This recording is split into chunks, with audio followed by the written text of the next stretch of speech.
All right, here we go. Knicks go down into Miami and get smoked. Show's over. Good night, folks. I mean, this one went the way I've expected it to go, man. We just do not match up well with this team. This team has our number. They play a ferocious style of defense. And we just played right into their hands, man. Lackluster basketball for the Knicks. Atrocious play from your starting lineup. Atrocious play from your star players, from your top three, your faux big three. RJ did all right. That was pretty much it, man. There's really nothing to say about this game, man. Heat blitzed the Knicks. Shout out to a 13-2 lead and never looked back, man. Knicks came out in the third quarter. Went into the third quarter down by 13, and that's quickly ballooned to damn near 30. Got ran out of the building, man. 110-96. Knicks get absolutely drilled in the 305. This is Knicks post-game live, presented by PrizePicks, CP the Franchise, JD Sports Talk, and a bunch of angry Knicks fans. Salute to everybody in the chat. Hit that thumbs up button for you boys. Even though I expected to get washed, I'm still pissed, man. I'm still pissed about this game. And I expected this very outcome. Exactly how this game started is how I predicted it to start. And it went exactly how I predicted it would go. And yet and still, I'm annoyed and I'm pissed off. These guys come out with no energy on either end of the floor. They buckle to the ball pressure. And let's start with this, because I gotta, give props or give credit where it's due. The Miami Heat defense is superb. They're number one in the East for a reason. They got a top 5 defense for a reason. Spoelstra's a defensive mastermind. Their defense came out ferociously in this game. And the Knicks, we buckled, man.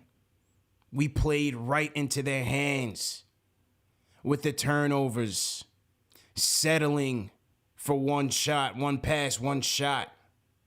You play right into this team's hands when you don't move the ball and you're not knocking down wide open shots. When they give you a window, you gotta hit your shots, man.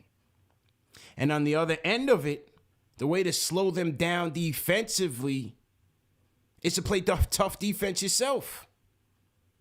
And it just wasn't there. So this is why you get watched by 30 points. Heat shot 50% from the field, 40% from 3, 90% from the charity stripe. A 50-40-90 performance by the Miami Heat. And there was just nothing there for the Knicks, man. On the positives, or the few positives there were tonight, shout out to Quentin Grimes, once again putting up a solid performance. He needs to be in the starting lineup.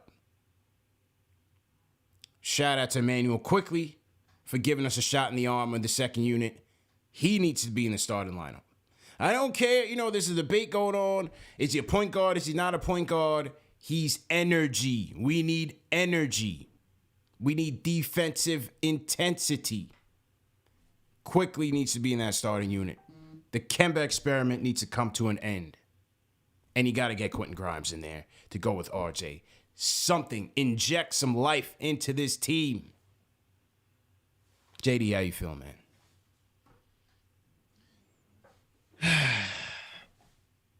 I mean, I have no idea where we begin with this. Like you mentioned, and I don't want to hear the excuses of, well, the Heat are a better team, and we saw a championship. OB in the postgame said he thinks the Miami Heat are a championship caliber team. Like I don't want to hear that, because this is a team under this head coach that is in quote unquote competitive win now situation in terms of the way that this team is being managed. So if that's the case, I don't want to hear the excuses that we lost and what did you expect? It's the way that you perform. You know, this is a template with teams that are rebuilding. When teams are rebuilding, they always say, you know, we may not expect to make the playoffs, but we want to see progress. Right? Giants fans saw the new GM today. That was the theme today. We may not make the playoffs next year, but we want to see progress. We want to be competitive. And tonight the Knicks were anything but that. And it was mostly, you know, I'm sure, you know, fans, everybody will cover the stats of tonight. To me, this is one of those games where the starters, man, it's an issue. It's the revolving theme. And I just don't understand why we continue to do the same things. It's the same things. Why are we taking so long to forget even hold them accountable? If you want to use that word, fine. Let's talk basketball strategy. Why are we taking so long with a group of players that are not giving you the job done? 5 minutes into the third, bro. 7 minutes of pain before we make moves. 30-16 in the first quarter, yet Grimes plays 3 minutes, quickly plays 53 seconds. Obi didn't even play in the first quarter. And we're down 30-16. Like, what is the game plan? Like, I want to know, what is the strategy in terms of you're playing a team that is better than you, has a better record, is a great defensive team. So I just want to know, what is the game plan for these games going into it, right? You would think that there would be some flexibility. There will be some structure in, okay, if we're going to have a short leash tonight because we're playing the Miami Heat, they put a lot of pressure on the ball. Julius Randle might struggle tonight. So we're going to have a quick leash. Maybe we're going to go faster. We're going to go more athletic. I've been saying this a lot, CP, and it's been exposed during this stretch. And I said it before we started this stretch. You're going to start to see with this stretch, the weakness of the starting lineup. It's too slow, it's unathletic, and everybody's like in quicksand. And this is, you know, if you guys saw the ESPN broadcast today, you know, I was watching the ESPN just because of Jeff Van Gundy. I'm going to get to watch Mike Breen for about 70 games a season. Jeff Van Gundy was going off, roasting him. And I'm telling you, he may have not known it, that he was doing it, but a lot of the things he was saying was not only at the starters, it was like criticizing the coach. He was cooking them, bro. He was. So I don't know if he was even realizing that a lot of the stuff he was saying was also directed at the coach, because everything that he was saying, it was like at the 7 to 5 minute mark around there. I don't know exactly the time. And he said, I would take out all 5 guys right now. Yeah. And they play like another 3-4 minutes after he said that. JVG don't miss, bro. He was roasting him. He was doing his job, you know? And he was trying hard not to throw his guy under the bus, but he was still doing his job. You know what I'm saying? And like, I switched over to ESPN at halftime too, because, you know, no disrespect to Breen, but you know, he carries the MSG water. He's a Boy Scout for them. He can't really get into it like he really needs to. And I like Brendan Brown too. I like Brendan Brown's analysis, but I had to go to JVG, man, and really dig in, because this was just ridiculous. You know, he all but said the starting 5 sucks. And we need to see what Tibbs is going to do going forward, because the starting 5 sucks, man.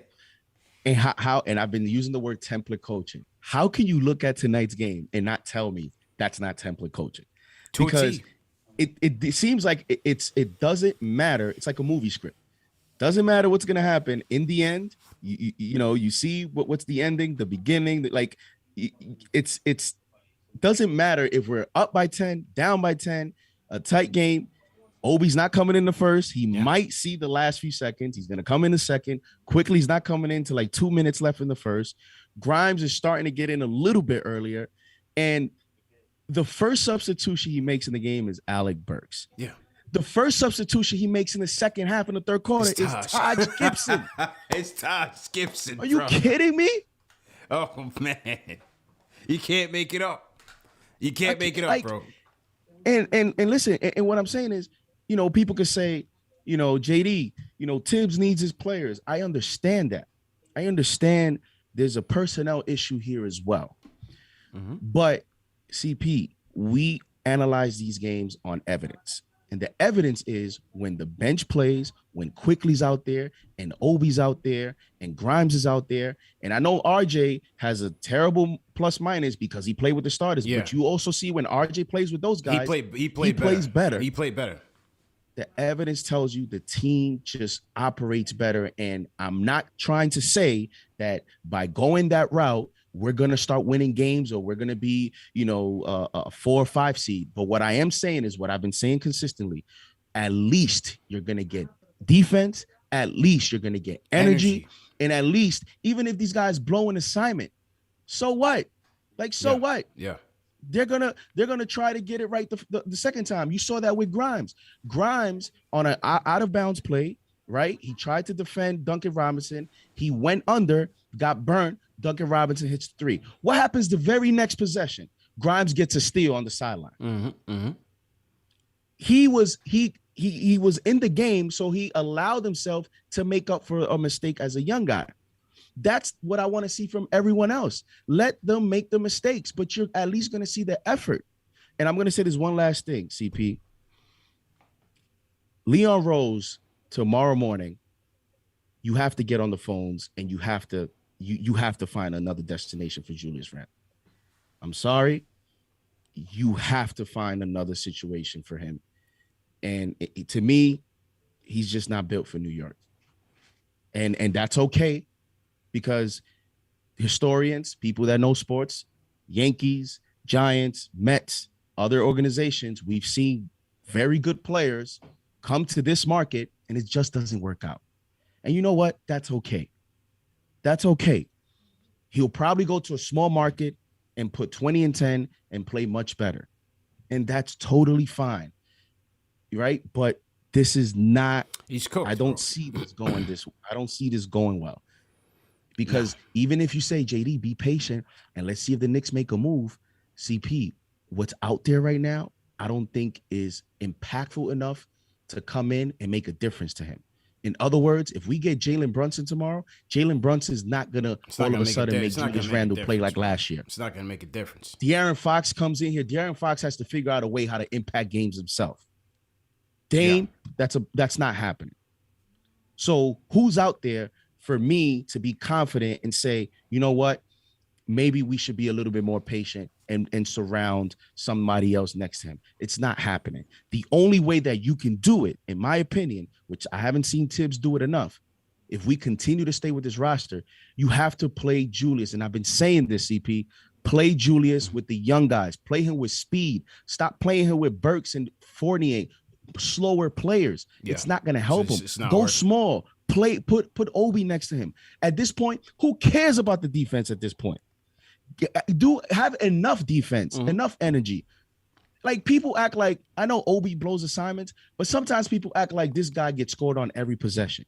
And that's not true, man. He's gotten better on defense. Quickly has gotten better on defense. It's not true. You're already going to get defense from Grimes. You're already going to get defense from a McBride if he ever plays.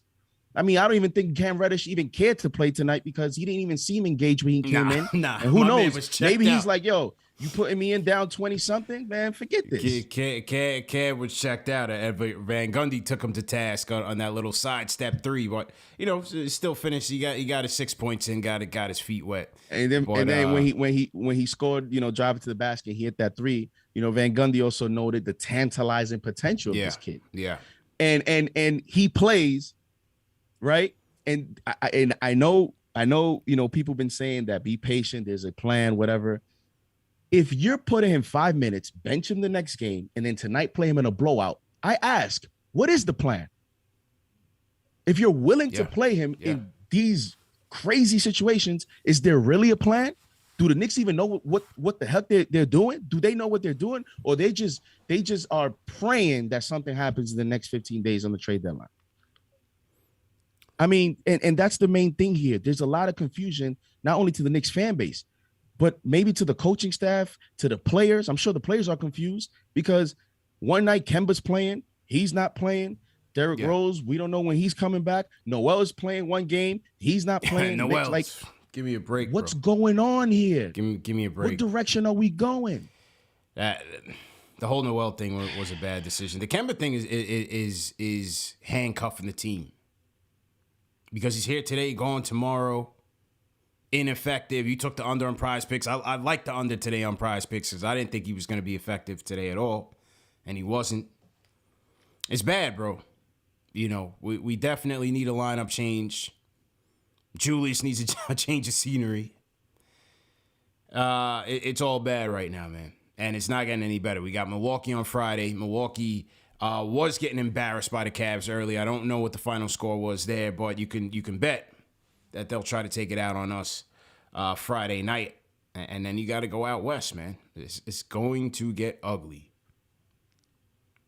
But, you know, the Randle thing, again, I didn't see him doing much tonight, but they did ask Brendan Brown on the MSG feed. It was like, Breen was like, what do you see going on, Randle? And Brown was like, yo, his decision-making has been trash, bro, all year.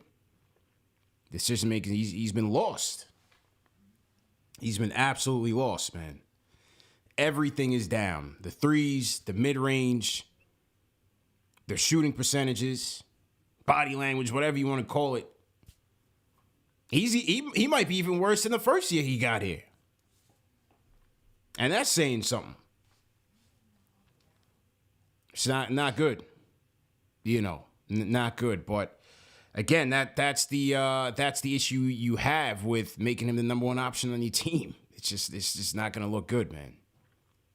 Got to start with putting the ball in RJ's hands. And I thought RJ, despite the plus minus, RJ got comfortable later on in the game and showed some signs. It's got to start with RJ.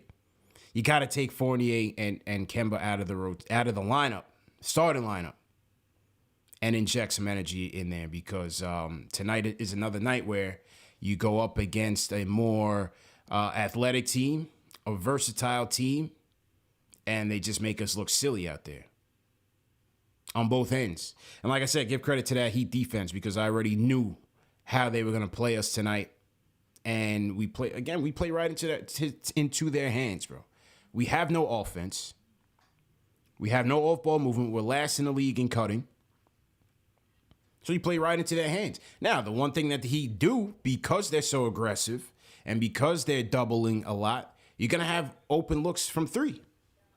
And we had that. Couldn't knock it down. Knicks went 15 of 44 from beyond the arc, 34%. Shot 42% from the field overall. And again, can't hit your free throws, 64% from the stripe. So they gave us chances, and we could not capitalize. And then on the other end, if you're not going to defend, forget about it. You're cooked. You're absolutely cooked. And I'll say this coach, I'm sorry. This coach did not give us, he didn't give this team a chance tonight. He did not give this team a chance. It was 44-34.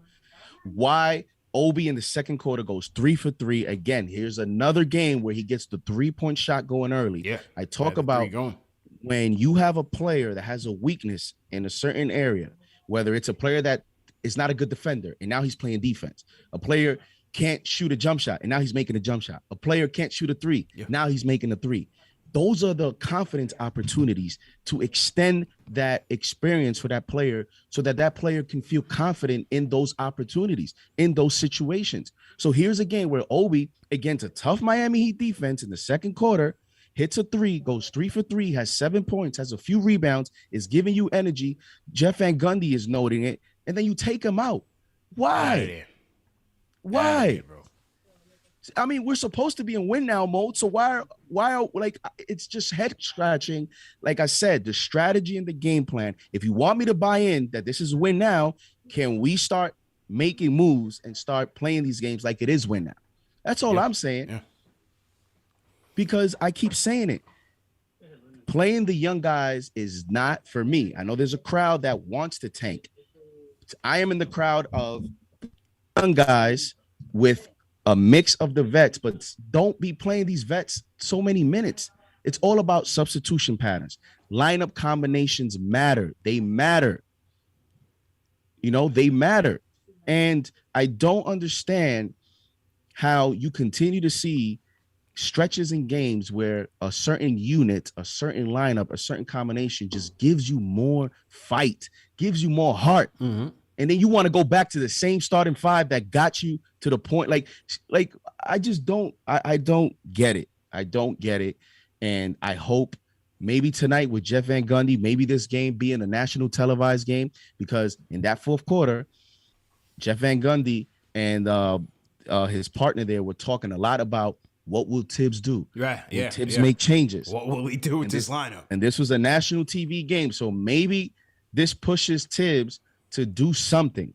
But enough with this stuff. Yeah. Like, in 2 years, Kemba's not going to be here. In 2 years, Burks is not going to be here. In 2 years, Noel's probably not going to be here. In 2 years, Taj Gibson's not going to be here.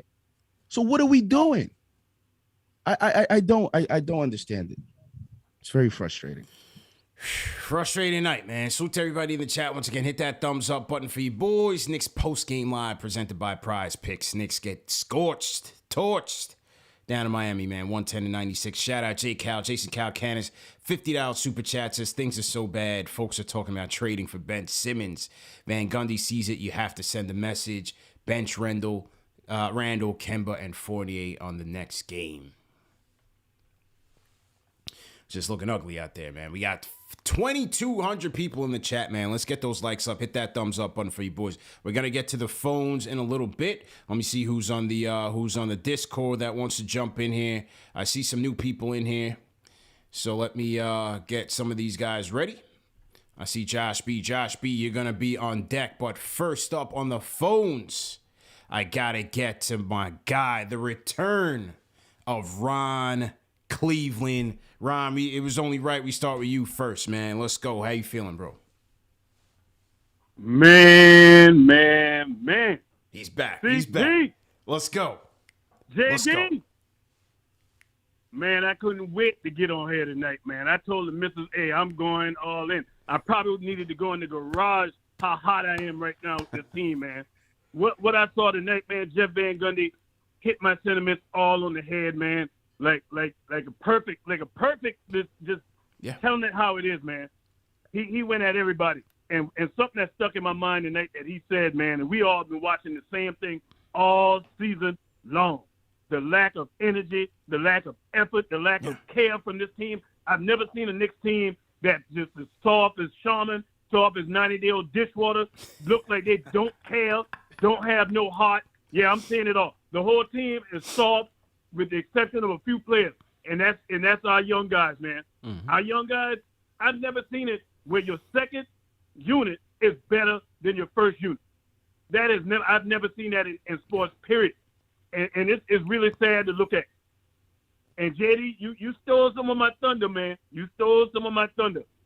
Leon Rose need to do something quick, fast, in a hurry, or he need to get on the first thing with Tibbs.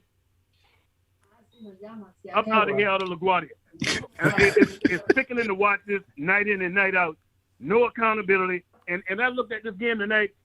He's bringing these guys in the game when the game is well out of hand to try to do something. Tom Thibodeau is delusional. We are not making the playoff, Tom Thibodeau. If you're listening, I don't care who it is. If your family members listening, we're not making the playoffs, man. Play them young guys. Get ready for next season. Tom Thibodeau acting like if he don't get to the playoff, like he getting fired. That's the way Tom Thibodeau acting. And I mean, Walker, it would have been a beautiful story. He should be feeling that way because that's probably how it would go. Yeah, it's a beautiful story. If Kemba should have been here 5 years sooner. Kemba knees will not cooperate. And I agree with you, CP. Coming in and out with him is not – you need continuity, man. And that second unit, you look at that second unit. That second unit plays with heart and energy and toughness. Mm-hmm. And I don't know what it is, but it's got to be some kind of disconnect. That locker room has to be fractured. I would love to know what's going on because something that just ain't right. And Julius Randle, this is the first time I have ever had a guy on this Knicks team that's been our lead guy, and I hate to see him play. I'm sick of Julius Randle too. Get him up out of here. First thing, smoking. This is your captain speaking, and I'm out. Let's go. The return of Ron Cleveland. I need all fives in the chat, all fire emojis in the chat. Been over a year since we heard from our man, Ron Cleveland. The return of Ron Cleveland. Everybody throw some fives in the chat. There's nothing but facts. and fire coming out of that phone line, man. Shout out to Ron. Hey, well, you know, what more can I say, man? He's right, man. You know, it's like when 30 comes back into the game, you just lose interest in watching the team because you already know the outcome. He mentioned, you know, you talked about him feeling some pressure and coaching, like if we don't make the playoffs, his job could be on the line. But you know, and that's true for all coaches. You know, not many coaches, even coaches that are in rebuilding times, you know, many of them don't even survive that. It's just because how do you sell a fan base, you know, constant losing? That's right. But then again, the young players here can help you win, coach. They can help you win. And when you see this second unit play the way they play, cut the lead down to 10, you know, continue to fight, even in the second half when the game was out of hand, you still see them fighting. How do you not try to incorporate that a little bit early in the game? And I get it. People can say that, you know, the other opposing team is better and all that stuff. But I'm a firm believer in strategy. I'm a firm believer in out-coaching the opposition, looking at any little tweaks. All you need sometimes in a game is a little bit of luck and a little bit of tweaking here and there, surprising the other team, taking a risk, you know, in terms of with certain lineup combinations or, you know, certain decisions you make within. And sometimes that gets the team going. And we've seen it this whole year in the NBA. Shocking games. The same Clippers we beat comes back last night by 35 and wins a game. Yeah. You know, so it's the whole, it's the way that he's doing it that is very frustrating. And I would never question Tibbs' dedication. I would never question Tibbs' want to win. I think that would be crazy, right? I think you see it out there. He fights for the team. He's always arguing with the refs, so the passion is certainly there. He wanted this job, so I won't question that. He's one of the few coaches that will actually say that about. I think the gripe is the strategy, the coaching style, the template coaching. That's where is just been a frustrating experience this year. Yeah, no question, man. You're looking for adjustments. We need an offensive coordinator badly. And someone to call some plays that we can execute out of timeouts, man. We are abysmal, man. The one that stuck out to me was, I think it was in the second half, and we're getting drilled already out of a timeout. And you got Fournier. I don't even know what the play was, but he just literally just gives the ball up, bro. I don't even think he got stripped. We are never crisp out of a timeout. It's been that way since last year. We either can't get a good, proper inbound, or we just not running anything coherent. Like, we just can't get anything clean. It's terrible, man. And then, again, here it is. You go into the third quarter down 13, and I already know they're going to get drilled within the first 2 minutes of the second half that this game was going to be over with. I made my dinner, bro. I sat how down. many timeouts? How many timeouts in that third quarter? Happened early. And he called two and came back with the same. I said, "Yo, wait." I'm like, "Wait a minute. Let me," because you know sometimes I need my glasses, bro. I'm like, "Let me see this again. Is this the same starting five we got out here?" I said, "Yeah, same starting five. We need stops. We need stops." You know, after the Heat beat the Lakers the other night, a couple days ago. I was doing my research on the game, and Jimmy Butler had said, you know, we got to get back on track defensively, but the reason our defense gets off track is because we're not hitting our shots. And it's the same with the Knicks. The Knicks do that as well, even more so. You know, their defense gets even more open because they let their foot off the gas. But that's why I'm like, you know, defensively, we have to be crisp. We got to be tight. Because if you can get this team into a dogfight, then it's anybody's game. But on both ends, you're just letting this team out-hustle you, out-muscle you, be way more aggressive, and then you find yourself down by 30 points. Shout out to Hero. Hero torched us all night as well, man. 21 points for Hero. He was solid. Duncan Robinson, 25 points. I like Duncan Robinson on the prize picks tonight. I didn't go that route. I went with Bam tonight. My two locks for prize picks, because I already knew how this game was going to go, was both RJ and Julius on the under points, rebounds, and assists. I was sure that was hitting the under. And despite RJ turning up, I already knew that was a lock to go in there. So I did hit that, but that was pretty much it for prize picks. Let's go to, and we'll get to the rest of our prize picks in a little bit. We got a lot of people on the lines, man. So, and I'm sure Papa Left is watching. He's gonna do another skit after the show. Oh yeah, 100%. Shout out to Papa Left, man. All right, we got a lot of calls I want to get in. A lot of new callers I want to get in. So rapid fire. Josh B, you up first, man. Josh B, what's good? How you doing, guys? Hope all is well. What's good? This is Josh from Atlanta. I usually call on the line, but I'm on Discord tonight. But rapid fire. Let's go. Just wanted to quickly call in, man, because I kind of already knew what type of time it was going to be on once the show started. And man, I'm concerned as a Knicks fan, man. I think JD mentioned the other day on the other show, man, things can get ugly really fast, and just given what we got facing us next month, man. Nights like tonight seems like it's going to happen more often than not unless we make a move. So, I mean, I definitely co-sign everything that you guys were talking about earlier. Julius needs a change of scenery.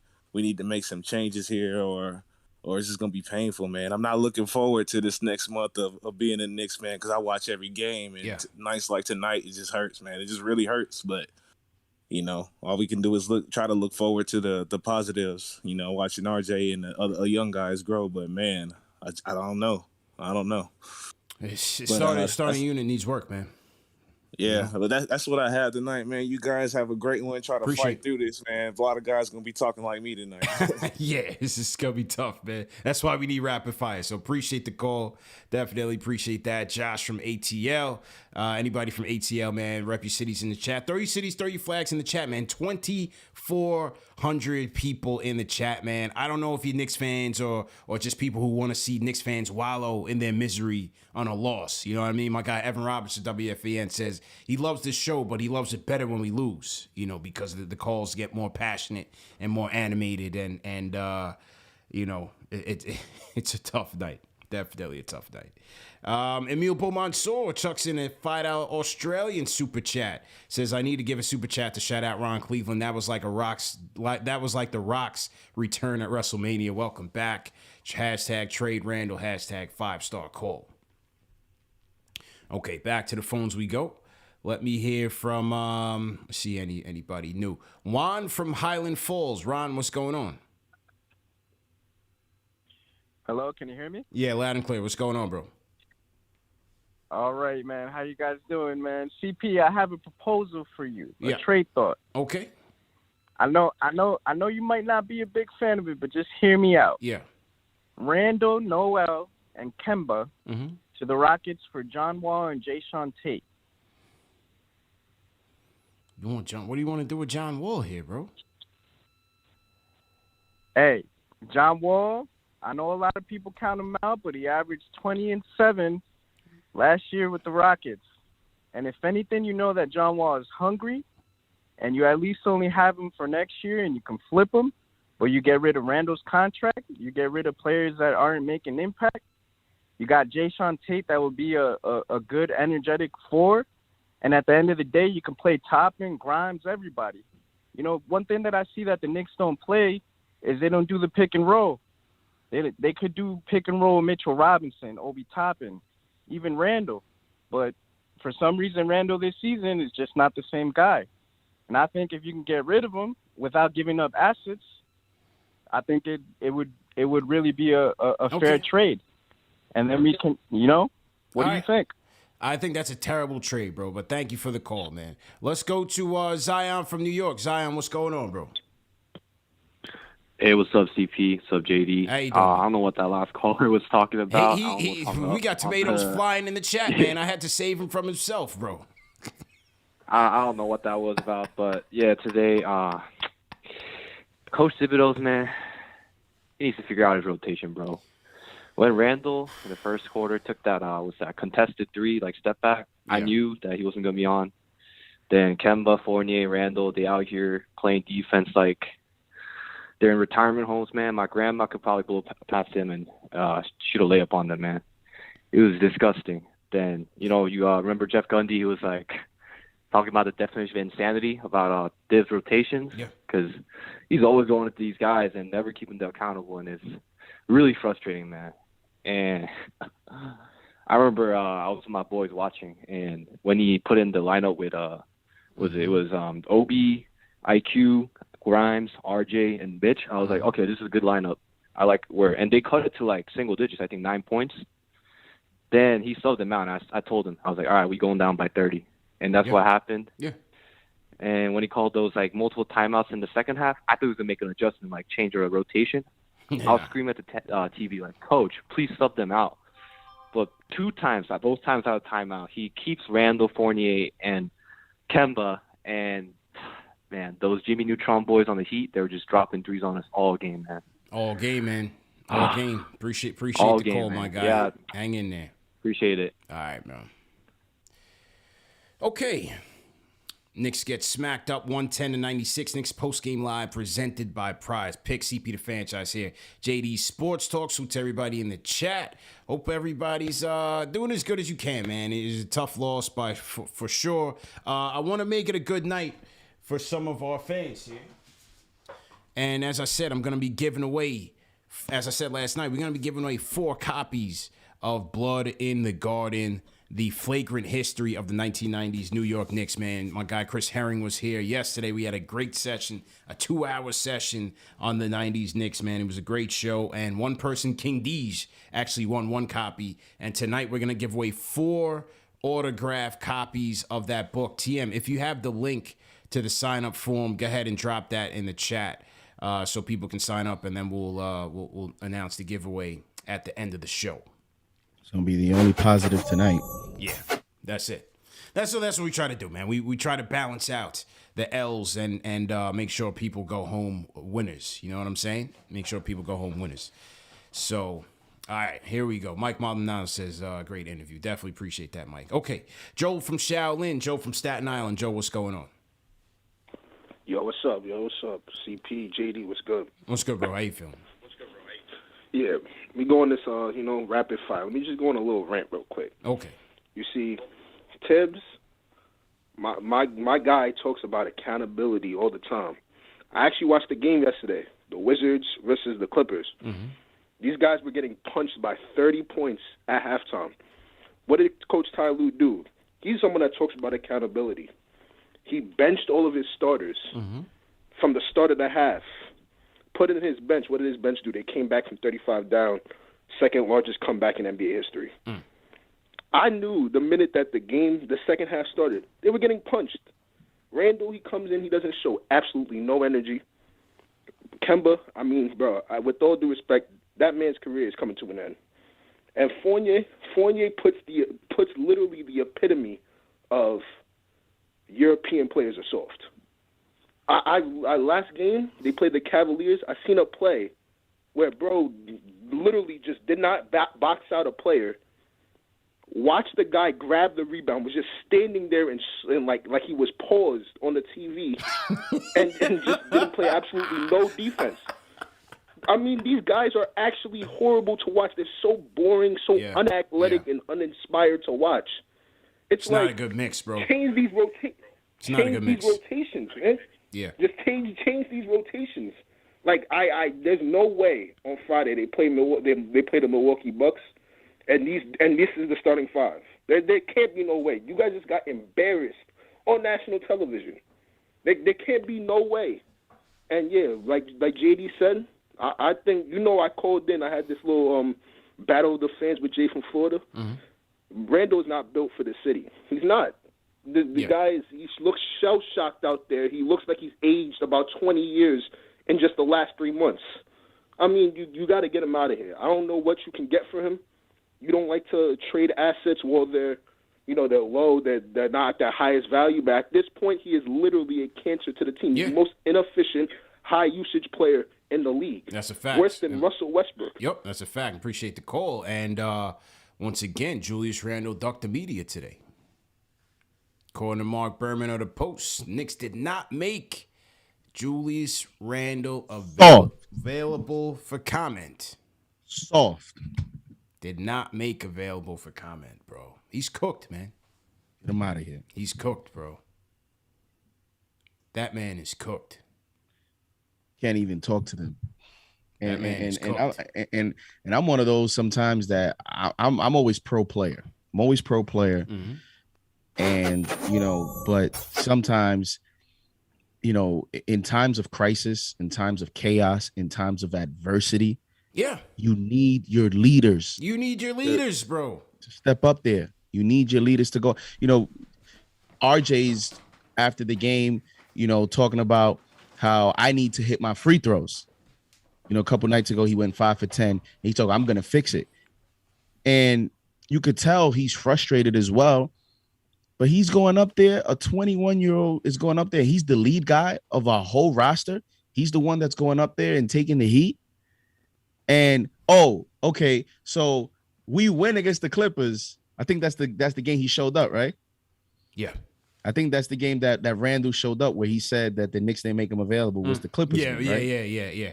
Oh, that's cool. You want to show up when we win. Yeah, they didn't make him available. Give me a break.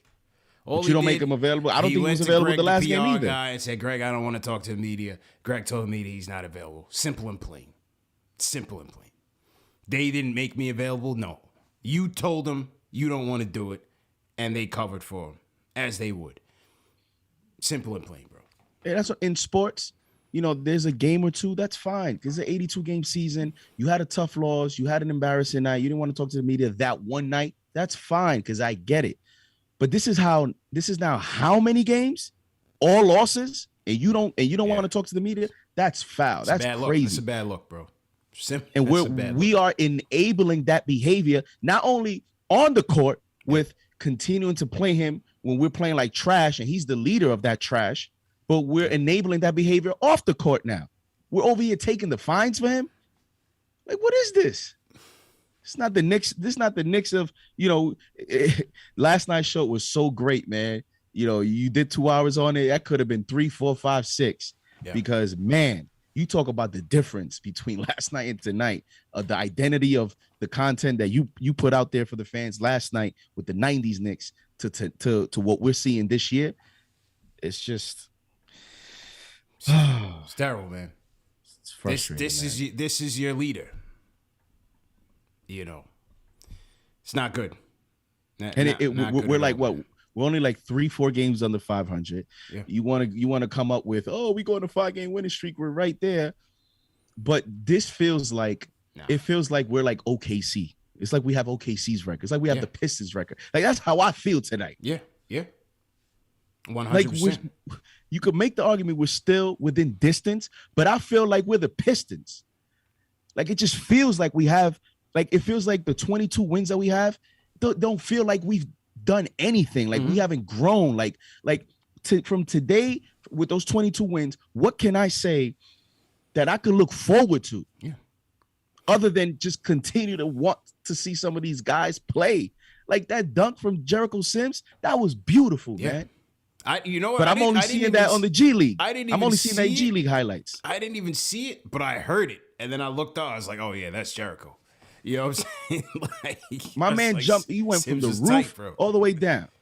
And it's but let's play 57-year-old Taj Gibson when we're down 30. Let's do that. Taj, we're learning a lot by doing that. Unreal, man. Salute to everybody in the chat once again. Hit that thumbs up button for you boys. We got 2,400 people in the chat. Let's get those likes up. Let's get those likes up to 1,000 likes here. Knicks postgame live presented by PrizePicks, CP the franchise, JD Sports Talk here. Knicks losing again, second on the road, second in a row to the Miami Heat. Number one team in the East right now for good reason, man. They kicked our ass all night. And we just had no answer.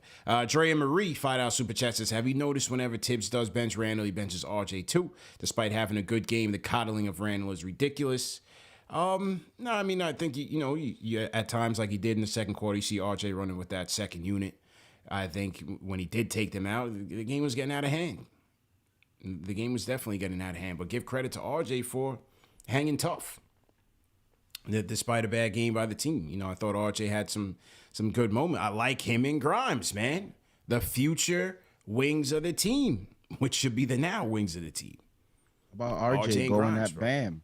Going at About Bam. RJ showing some fight shit. Yeah. Like, you know, we've seen signs and flashes RJ this year of doing things that we haven't seen before in terms of passion, talking more, showing more emotion, getting even texts, getting upset with the refs, handling the media. Like we're seeing like just baby steps. Yeah. And now it's about putting it all together, finding a game plan for him so that he can excel and not play with players that are not going to bring it from a night to night basis. You can't keep complaining about energy. I mean, you can at least 6 to 10 times this season alone in the media press conferences, he's talking about our energy wasn't there, you know, our intensity wasn't there. But it's in your hands to make the change. You know what I'm saying? We're now reached insanity because you're not making the proper moves to fix that. You have energy guys on this team. It's Quickly, it's Grimes, and it's Obi Toppin. You got to get them in the game. In more meaningful situations. And he's just not doing that. Back to the phones we go. All right, let's go back to rapid fire. Matt Tonzani from Queens. Matt Tonzani, what's going on, man? Close. This is Mattavani. Mattavani. Mattavani. Okay. Mattavani. Right. Okay. How you doing, bro? No problem. Big time fan, man. JD killing it again today. What I want to say is that every time I watch Nick games, Clyde, he always like kind of takes little digs at what's going on, but he's smooth. He has his way of saying it. Yeah, they have to be. Yeah, he has to be. But it was very refreshing to hear all throughout the game Van Gundy really going in. Like, I'm sure every fan listening to the game was like, exactly. So my issue is that what I see is that I feel like the Knicks organization right now, for Randle, I think they're trying to keep him away from the media. They're trying to make a move, I think. Because at this point, Randle, he's a loose cannon.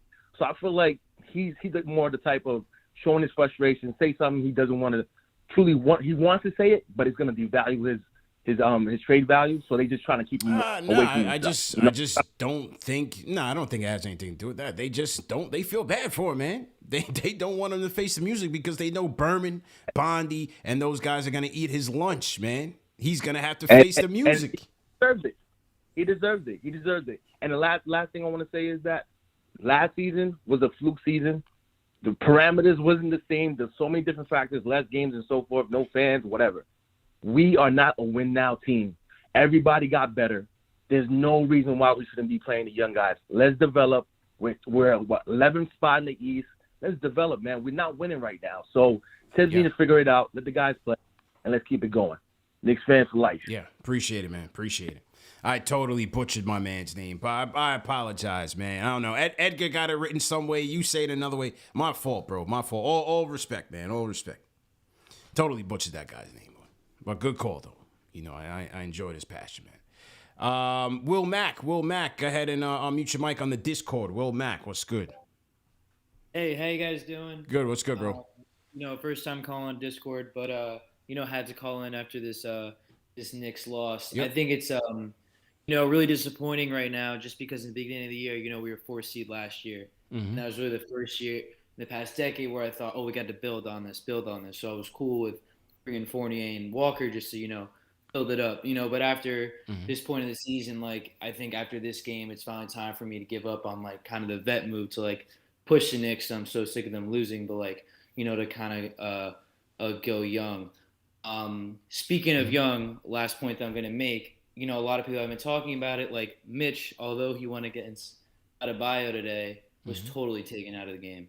And I love Mitch, and I really do. But I think when we want to look at contract extensions and whatnot, we have to look at games like this. So, and I also wanted to hear your take on his performance tonight and kind of what we do going forward with him with, Noel on that contract and also Sims on the bench. So thanks, guys. Yeah. Well, I think this is a hard matchup for Mitch to be in. I don't think Mitch played all that bad. I mean, Bam got held to 6 points tonight. So defensively, I don't think it was an issue. Where it becomes an issue is offensively because they're not guarding him whatsoever. And so you have an aggressive style defense that if you look at how Bam was playing, he wasn't even paying attention to Mitch. So when, you had an example where they try to get Julius the ball in the post and Julius is fronting, I think, PJ Tucker, and Bam dips off of Mitch like 2 seconds before the ball even gets to Julius and snatches the ball, steals it away from an RJ entry pass to Julius. I just think it's a matchup based on this Heat defense. They're very versatile. They play small. They play fast. They're very athletic. And because Mitch doesn't space the floor well, it puts us at a disadvantage. So I don't think it was necessarily his fault. He's just not that type of center that's going to make a team like that pay unless you're getting aggressive on the offensive boards and you're getting those putbacks. So I don't know. It's hard to really put this one on Mitch tonight. I just think the matchup, it's just a hard matchup for us. And Bam, a player like Bam, you talk about a very good player. Wouldn't call him a great player, but he's a very good player because a night like tonight where he only has 6 points still impacted the game with 11 assists. 11 assists, only, had 8 rebounds, but, being able to be a good passer and not scoring effectively, but finding your teammates. It's a well-constructed roster because, he has those shooters, those snipers around him. So it maximizes, some other areas of his game. Mm-hmm. But, Mitch had 7 points, 10 rebounds. He continues to get double-digit rebounds, which you like to see. But I think a night like tonight, man, Mitch is the least of the concerns. A night like tonight, don't get blinded by the bigger issues of tonight. Right. You could look at the box score. If you didn't watch the game, many could look at the box score and say, oh, that player didn't play well because of this.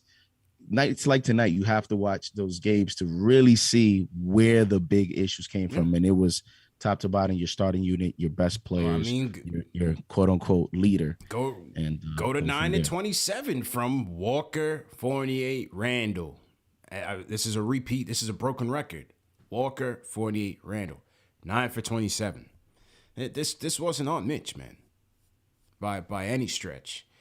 And give credit to the Heat defense because sometimes it just feels like you're playing 5-on-10 out there, the way they're swarming at everybody. And then when the shot goes up, they got 4 guys on the boards.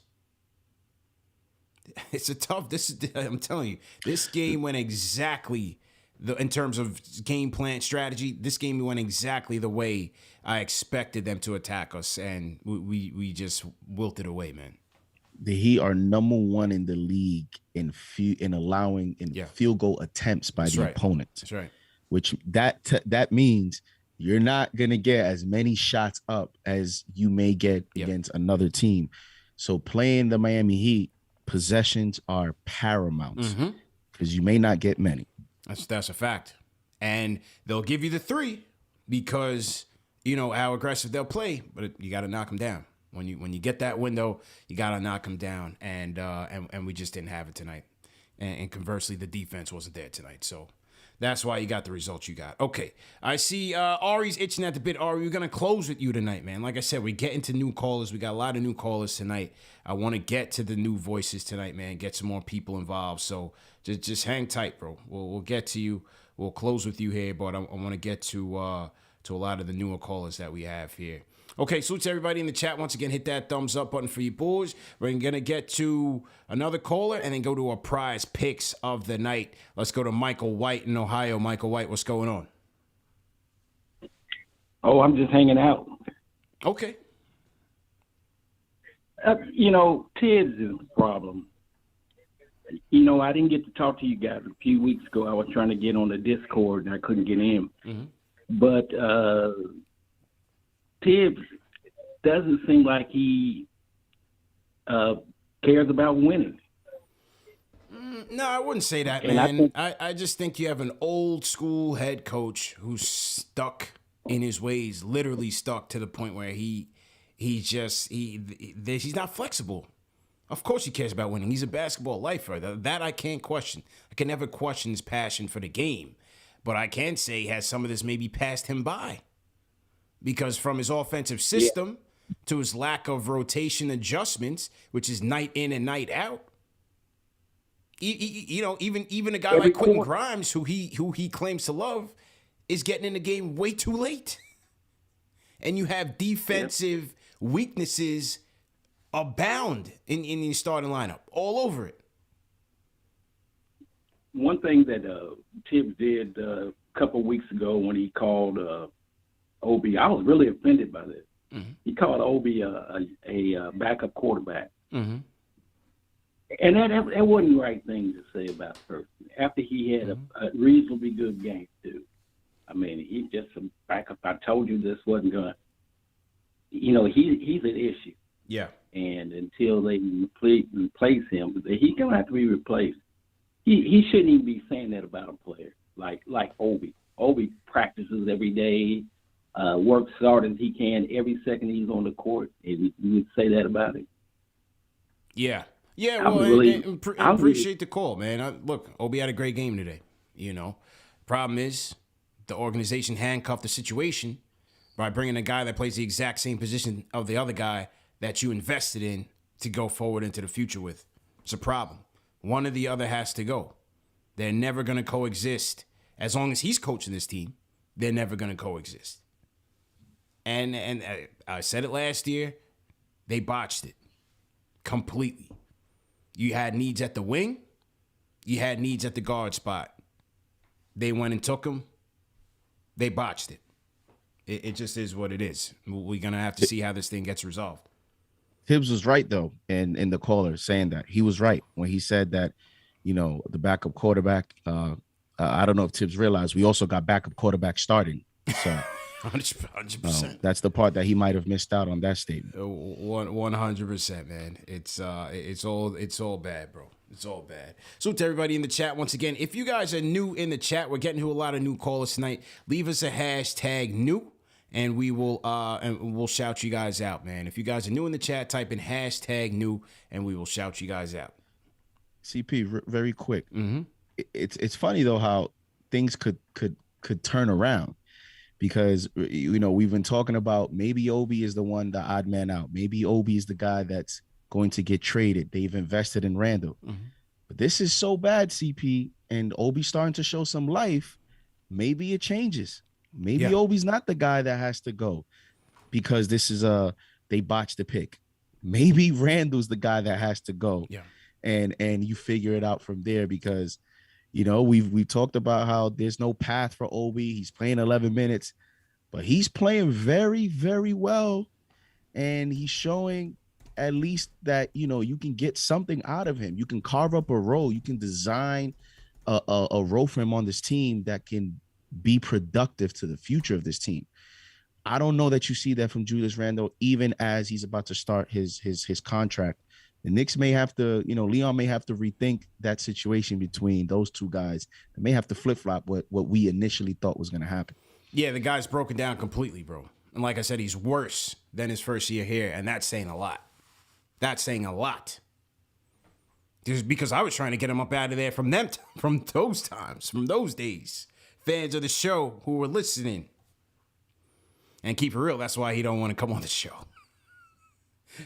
Just a little secret between us, between me and the thousands of people on this show. All right, 2,500 people. Just a little secret, you know. But you didn't hear that from me. But either way, shout out to Juan Rivera, team hashtag new Juan. What's good? Anthony Rizzi, Kenny Hernandez, we got in here. Hector Flores says team not new. Yeah, Hector Flores is always in here. Hector, what's good? Who else we got in here? Team hashtag new, man. Juan Rivera, we got Jam Ali. Salute Jam Ali. Salute I am Julius C's. Okay. We got Julius C's in here. Jerome, what's good?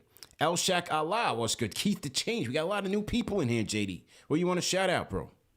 I'm not sure if did you get Charm Boy 72? Nah, he's always in here. So he's fronting on the hashtag. Welcome to him. How about M Deer? I didn't get that, so shout out to them. M Deer, shout out hashtag new. Nafiz Zia. Okay. Javier Salgado. Hashtag new. Let's see here. El Shalik Allah, hashtag new. Mm-hmm. Jonathan Blair, hashtag new. Yeah, man. People are funny out here. Welcome everybody, man. But Welcome thank you for tuning in. Absolutely. Thank you for tuning in, Seen the for Jamaican sure. flags Ron flying Green, in here too, man. Throw those Jamaican flags in here too. Let's go. Ron Green, John Will, hashtag new. Great show. Thank you. Appreciate it. I have Michael Smith, hashtag lurker. shout out Dawn Baxter in here. Dawn Baxter always in here repping us heavily. Let's go. Let's go. All right, let me take one more call, and then we'll get into prize picks. Shout out to Chris from New York. Chris, what's going on? Hey, I'm agreeing with JD here, and I want to shout out to the real number 30, Bernard King. He didn't disappear in the playoffs. He didn't disappear in the regular season, and he was never a turnover machine. And note to Tibbs, when a team says to you, you're not going to run your half-court offense, you got to do something different. And we need to start playing the youth. And I just want to say, for the Randle trade, I really want Halliburton. I'm just going to say it. You know, Sacramento, it's been saying that they want Randle. Give him Randle. You know, give him Fournier. Give him Walker. Give him the Dallas first pick.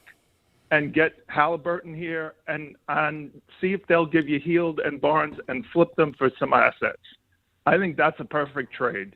We just need to get Randle out of here. I think Sacramento is desperate enough to do something like that. Why not? Yeah. So I'm out. Well, I've talked to a few Kings fans on Twitter. I actually researched a Kings forum, and today on Twitter there was like a viral tweet there with Kings fans that commented on it, and I'm telling you, I'm not joking. About 90% of the responses were like, "Yeah, let's give him Fox for Randle. Like we need to." Even one Kings fan was saying like something about we need to reinvent this, and maybe he could be our Chris Webber and all that. Wow. And I'm just like, I'm like, don't say nothing. Don't say nothing. Yes. Chris Webber, yes, let's go. That's a fact. Halliburton, Prime C Webb, you could have Mike, him. You got him. You got your Mike Bibby, Chris Webb, like so. And hey, I know it's funny, but it goes with what I tell you, CP. You know, small market teams and fan bases, they're not gonna look at the mental,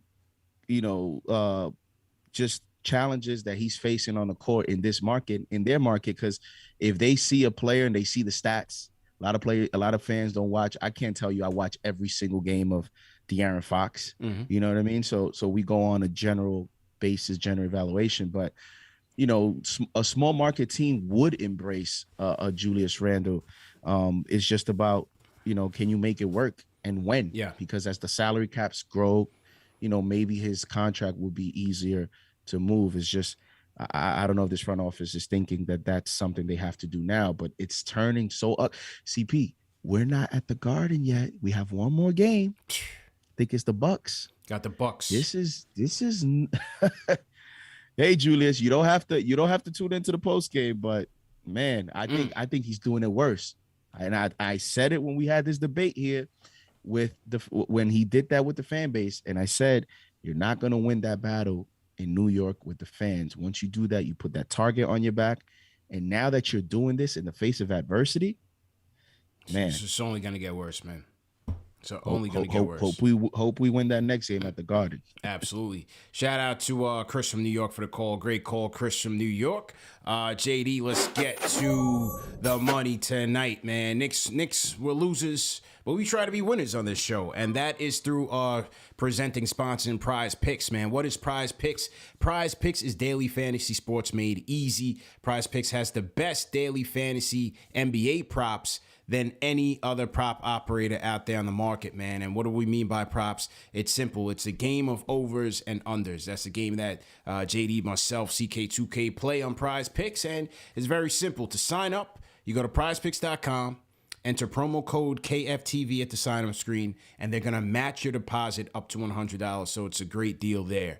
Then you're going to pick 2 to 5 players, and you can mix and match sports from NBA to NFL to hockey, whatever's going on in that day, and you're just going to predict over or under a given stat that PrizePicks has for that night, it's you versus the house. So in the NBA, for example, they have stats on points, rebounds, assists. They have points, rebounds, assists as one category as well. Free throws made, 3 points made. So you have options that you can mix and match with. And so that's how we typically play it. And JD, here's how I played it tonight, man. Like I said, my locks of the night for this Heat game were both RJ Barrett and Julius Randle under for their points, rebounds, and assists. Now, I did go Clint Capella over 11.5 rebounds. Hawks at home against those Kings. Blowout alert hurt me there. Capella only finished with 9, so I did not hit on the over. But like I said, they set the number for Julius Randle at 31.5 points, rebounds, assists. Randle coming into this game averaged about 17 points alone against the Heat and about, maybe six or seven rebounds. I didn't think he was going to have a good game at all. Had a terrible game and hit the under, well under. RJ, I thought that the Heat were going to do a good job against him and containing him. They set that number at 29.5. I hit the under on that as well. Rest of the sheet was looking kind of bummy, man, because I went with Bam on a bounce back game. I thought Bam was going to come through with over 15.5. But again, the blowout factor hurt us, man. So Bam only finished with 6 points on the night. And then my final pick was Ja Morant. I took Ja Morant under 43.5 points, rebounds, assists. Ja went in and destroyed the San Antonio Spurs, man. Numbers across the board, and broke that with 47. So I was able to win the other night. Tonight, not so much a winner. How'd you do tonight, bro? Yeah, I can only think about Papa left when you say not a good night. I could already see it tomorrow. That one's bad. Okay, so I played five-man ticket tonight. I hit on 4 out of 5, so it's a good night for me. Good night. The only thing about tonight is that in the giveaways we're gonna do. Kemba Walker, 11.5 points. I took the under because why not? Playing the Miami. Yeah, I like defense. that one tonight too, bro. And I saw it's like you said, I saw a potential blowout factor tonight. And then I'm like, Tibbs may not play him much if he doesn't start fast. And with the blowout, he didn't even play much in the second half. So he has 7 points. I hit on that. Under 19.5 on RJ Barrett. He had 17. He actually would have hit that if he would have put him in the fourth quarter. But I hit on that. Devin Booker with points, rebounds, and assists. His line was 37.5. He has 49. He hit the over. Devin Booker has 35 points, 11 rebounds, 4 assists, CP. And we have 3 minutes left in the third quarter. Wow. That's crazy. So the line was 37.5. He went over. He's at 49, and we still have a quarter to go. And it's a 69-62 game. Wow. So he might blow that out the water. So that's 3. The fourth one was Jokic, 47.5. I went under. Points, rebounds, and assists. He was at 44. So I just made that. And the only one I missed to go 5 for 5, I took John Collins over 25.5 at points, rebounds, and assists. He had a good match against the Kings, but he only got 15. So I went 4 out of 5 tonight. Blowout. And like we said, man, try your luck at home. Go to prizepicks.com, or you can download the app, enter promo code KFTV for a match on your deposit of up to $100. Always play responsibly, and shout out to PrizePicks for sponsoring the show. Okay, back to the phones we go. We got a couple more left. Let's go rapid fire. TGIFLY. Go ahead and unmute your mic. TGIFLY. Yo, what's good, y'all? What's good, man? How you feeling, bro? CPJD, I've been following y'all since the summer, and I just wanted to say that I appreciate in a world full of Knicks fans that are asinine, I appreciate y'all. I'm gonna get right into it. Appreciate it. I want to say I appreciate Van Gundy airing Tibbs out on national TV, giving our sentiments exactly. Like, he touched on everything that we've been harping on. I think RJ held it down regardless of the plus minus. Yeah. I've seen him being vocal, also trying to keep the team together, trying to keep them together. And Tibbs started the game the same way he ended the Cavs game with RJ in the corner. He can't read the room. His rotations are horrible and unfair. Always preaches playing the best players that are going to give you the best opportunity to win the game. Never plays them. And I think that the Knicks need a point guard that will make decisions for players on the court. More importantly, for Randle, his decision-making is horrible. His game is fundamentally a dumpster fire. Jumps to pass a lot. Barely gets shooters the ball in his shooter's pocket. His IQ is terrible. He bails out smaller defenders. He doesn't take advantage of smaller defenders. He wants to post up from the three-point line. I mean, he settles for shots. Hasn't made the shots that he's taken in 40 games, continues to take them. And he's battling with the fans, and we all know how that's going to end. I mean, I think we need to play the youth, especially McBride and Sims. We need athleticism. Yes. Tibbs will see the game. Badly, bro. Badly. He'll see the game, and okay, he'll go to Burks and Old Man Gibbs, and it's really not fair to the younger guys who are physically gifted and able. And I mean, Cam Reddish played garbage minutes. You could see on his face he gave me Randle vibes, like he didn't want to be there because he knows he's better than what Tibbs is showing. I mean, and you could see how he was disruptive defensively, long arms. He was able to help and still recover. He even got a block. Took one bad shot, and Van Gundy called him out on it, but he came back and went late. So it's a whole bunch of things that need to change. I don't think it will. I hope it does. Been a Knicks fan whole adult life. It's been terrible. But I'm gonna ride it out because we all got mental issues as Knicks fans, and we watch the game every night. Yeah, good call, bro. Those some fives in the chat, man. For TGIFLY, that was a good call, bro. I can't really say much on that one. Well said. Well said. Salute to let's go to Akram Omar on the Discord. Akram, go ahead and unmute your mic. Akram going once. Akram's not ready for his debut, JD. I'm trying to give these new callers some shine, bro. All right, man. Akram, we're gonna get you up out of here. Okay. Rookie mistakes. Rookie mistakes. E crossover. I know he's ready to go. Rapid fire E crossover. Let's go. Unmute your mic, bro. Yo, man. I'm pissed the hell off, bro. Oh, let's go. Yo, I'm lost. All right. I don't know what Tibbs is doing. Rapid fire. Yeah. Tibbs is delusional. That's it. Everybody knows it. Everybody sees it. He's delusional. You keep putting guys in at the end of the damn quarters. Your bench, OB, Quickly, Grimes. Burks, man, I don't know what's going on with him. He got to find his way. Randle, got to go. Tibbs, next year, I don't know if he keeps this up, he got to go. And I want Jeff Van Gundy to get out of retirement, man. He look like he know what he's doing. But look, man, the main thing I just want to say before I get out of here, man, Obi Toppin looks confident right now. Yeah. He looked real confident in his shot. You saw the stroke. He saw the pause.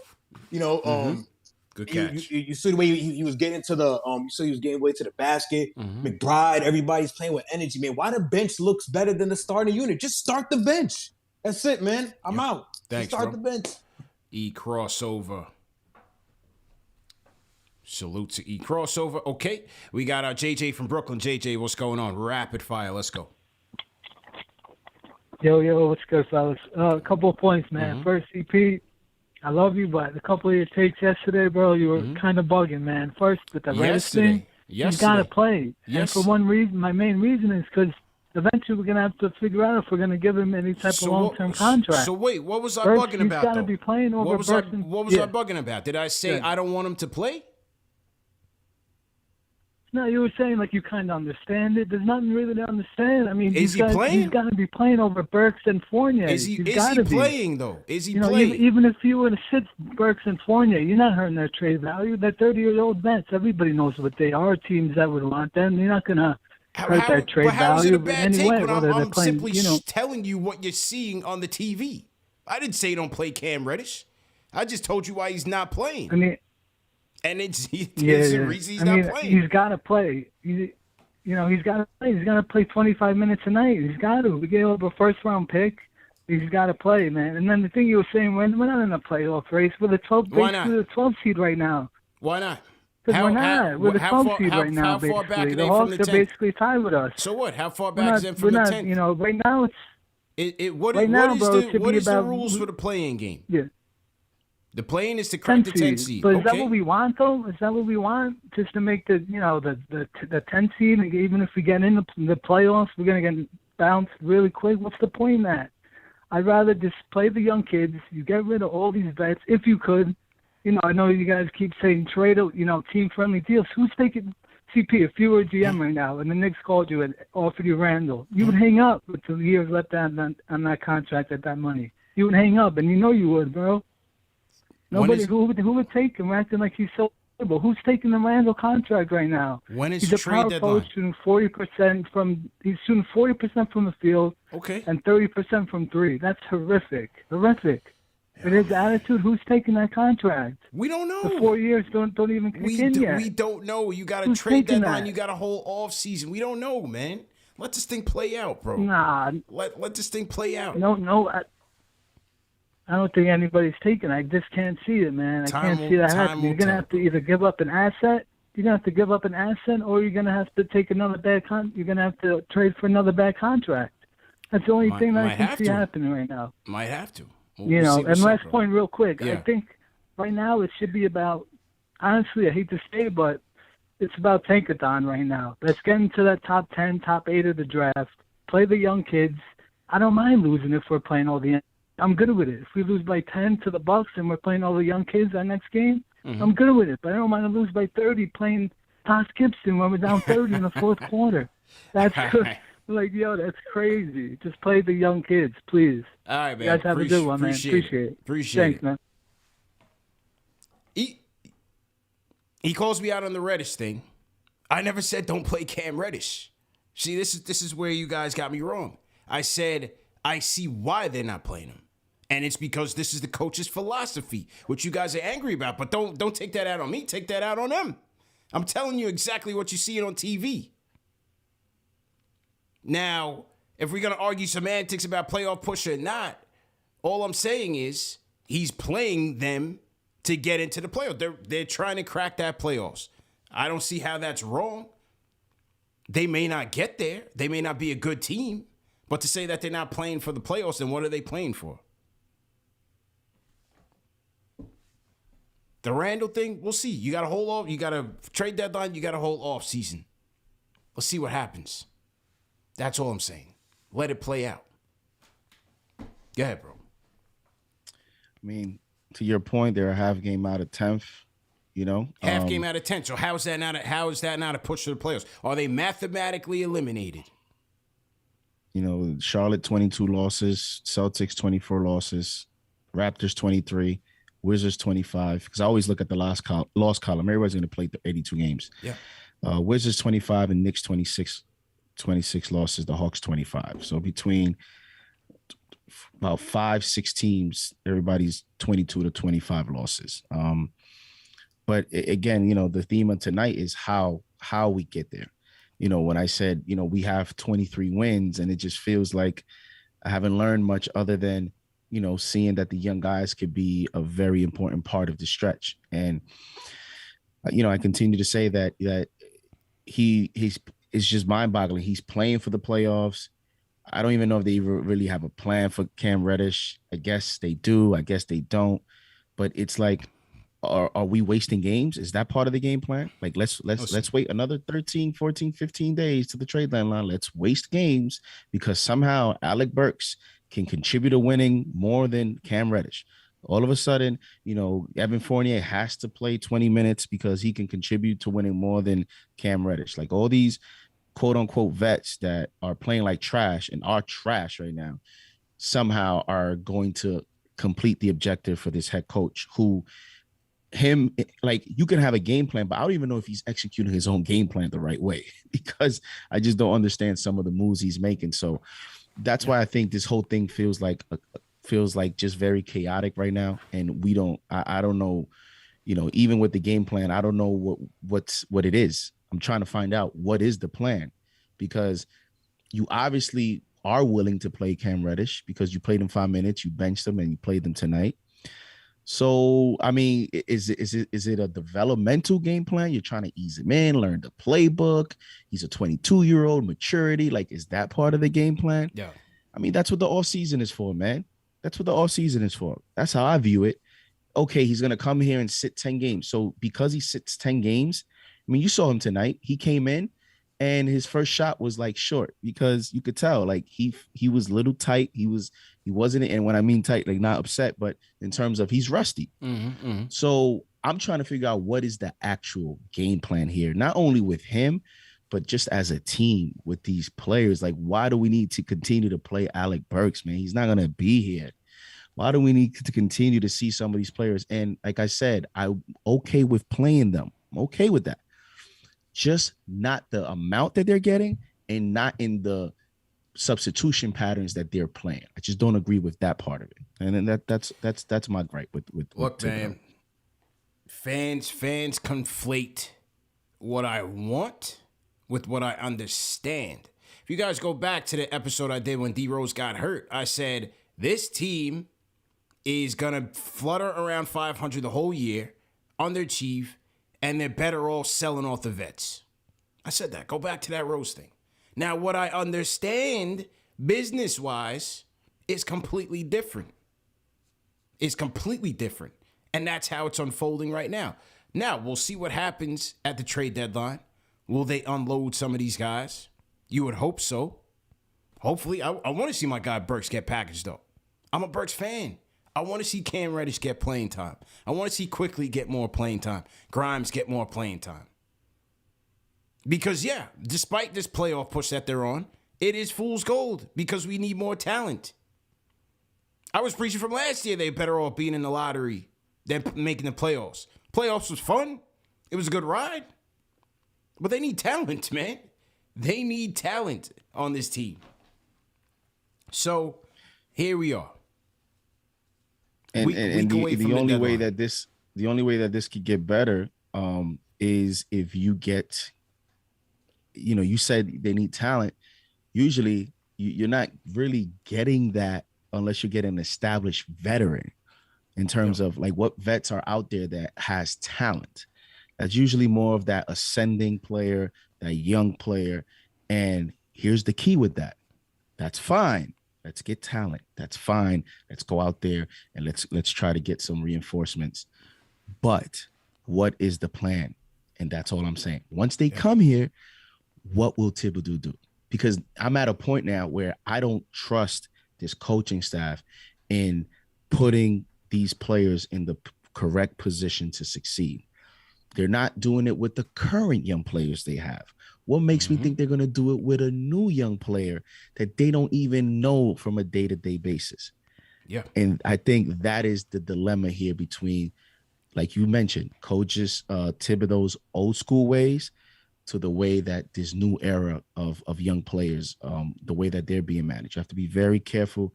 And some of these young players, you have to develop them the right way. And you have to give them extended opportunity when they prove to you that they can perform. That's it. No question, man. All right, we're gonna go to Aswin, and then we're gonna do the book giveaway, and then we're gonna close with Ari. Aswin, go ahead and unmute your mic, bro. Aswin, going once. Oh. Hello? Can you hear me? Yeah, loud and clear. What's up, bro? I'm not gonna ask you how you're doing because everybody knows how we all are doing today. That's facts, man. How's everything in India, man? How's everything going out there, bro? It's been a long time. You don't call us no more, man. Yeah, my exams are always going on, so I wake up early morning to watch the show because usually Knicks match are 6 a.m. or 5:30 a.m. So it's a bit difficult for me. But I'm not gonna talk about Julius Randle because it's infuriating. When I saw he was standing 20 feet away from the team huddle during the timeout. So that's let's move on from him. But although he makes me so angry the way he plays, but the first person who needs to go is Kemba because he basically provides as much as support to the team as much as Kevin Knox did from bench. He plays one game, he goes out for 3 games. He needs to go. And secondly, I don't think Thibs, with all due respect, and I'm not an NBA coach. He's somebody way, way above my league. But I think we all are saying he's a headstrong coach. He's set in his old ways. But that's not the point. He is there day in and day out, 48 minutes of the game, through all the timeouts, through all the halftime. He is there. At least he can do something, but he doesn't. Only reason I can think of, he might be going senile. Or I can't think even any reason why he's not doing this. Any bit of changing to the team. But that's all. Let's hope for the best and see where this team goes after the All-Star break. All right, no doubt, man. Good luck with your exams. Call back when school's over, man. Good to hear from you, man. Hey, man. My guy Aswin checking in from India all the way across the globe. Hit that thumbs up on for you boys. We out here. We global. My man can't even study for his exams in India. He's that irate, man. The passion is worldwide. The disappointment is worldwide, JD. It's 10:35 a.m. in India right now. 10:35. Well, it depends on where in India is at. I'm not sure. But yeah, it's morning time. You know, case in point. It is AM time. My man, he can't even get right. He can't even hit the books. He's so distraught right now, man. Shout out to Aswin. Checking in from India. Let's go. Anybody else from India, throw your flags in the chat, man. Okay, let's get to the winners of the books, and then we'll wrap up with Ari. Salute to everybody in the chat. Hit that thumbs up button for you boys. Let's see who's gonna be a winner here, man. JD, did you get your book as yet? You did say you got your book. Yeah, it's supposed to arrive on Saturday. Okay. I ordered it on Amazon, so it's on the way. I can't wait. Okay. Got the hardcover, so can't wait to read the book, man. Especially after last night's show. Yeah. I had ordered it before the show too, but after that show last night, man, I can't wait to read it. He was solid, man. And King Deej is going home with a signed copy of the book. Let's see who's gonna be joining him. First person to select going home with the book is Joaquim Machado. Joaquim Machado. Congratulations to you. Let me just highlight your name here. Joaquim Machado is the first winner. So let's get his name off the list and go to number 2. Winner number 2 is Eric Kang. Yo, Eric always wins something. Eric Kang used to be the one who always used to ask about the snapback giveaways last year.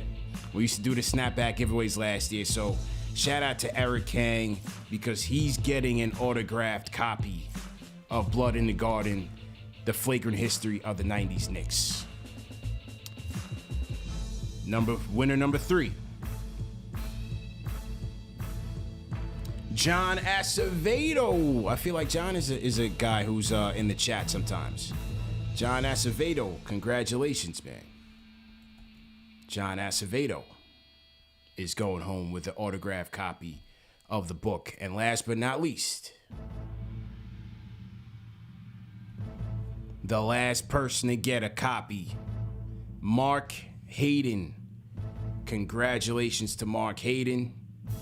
You will be going home with an autographed copy. And Mark, consider yourself lucky, man, because it is a classic, an all-time classic. So congratulations. Congratulations to all the winners.